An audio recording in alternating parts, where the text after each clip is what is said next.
We encourage pro bono work, and it's an important aspect of what we as individual lawyers are about and what the institution is about.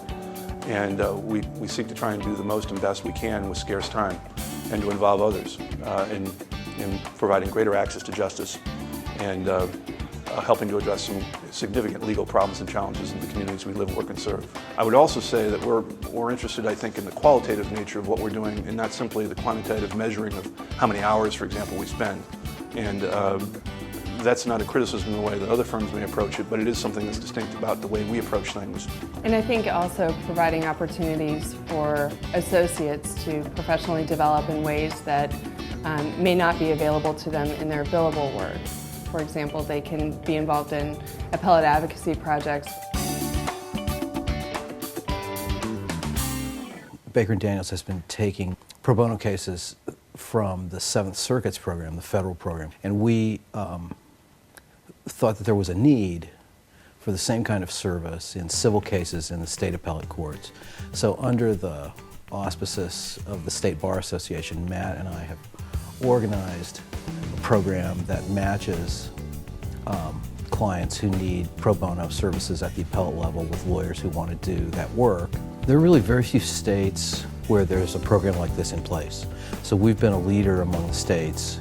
The bar associations and other groups that I work with that do appellate practice are looking to Indiana as a model. What's very unique about it is that, as opposed to done within state court administration, this is something that's done almost entirely by the private bar. A real point of emphasis for the firm has been to try and identify unmet needs that aren't being filled by existing resources. And it's been exciting to start a bunch of different programs that wouldn't have otherwise existed, and that we've helped to play different coordinating, facilitating roles in addition to doing the work.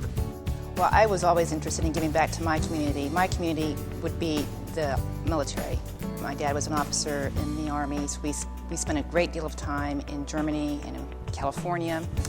So one of the pro bono individuals in our firm came to me and approached me about perhaps thinking of a way that we could help the military, in particular the soldiers here in Indiana, and that's how we developed the Indiana Lawyers for Soldier program. And we want to make sure that they're focused while they're actually deployed in Iraq and Afghanistan, to make sure that they are not distracted. And as it turned out, we had such an overwhelming request for assistance that we decided to branch out. If we're trying to bring soldiers from really anywhere in the world together with attorneys from all across the state, the easiest way to do that is through a web application. And so IndianaLawyersForSoldiers.com was born. I think another interesting, exciting aspect of our program from the perspective of a young lawyer or a law student is it provides substantial opportunities to lead and to direct and to organize. And in fact, we look for that. Some of the best ideas we've gotten have come from folks who are either still in law school or just out of law school, because in some ways they're closer to opportunities and solutions that we might not be as familiar with. And so it is, in terms of integrating more experienced lawyers, less experienced lawyers, lawyers and non-lawyers, one of the programs, I think, and initiatives and objectives within the firm that brings us together. But lawyers are evaluated on the work they do. Some of our strongest and best lawyers spend significant amounts of time every year doing pro bono and public interest work, and that's recognized by their peers. And one of the other key aspects of all that is we want to make sure, as we take on any case or representation or project, that we treat it with the seriousness that we treat all of our work. And I think when you look at what we've done, we've been largely successful in doing that, and that's certainly something that we expect to do going forward.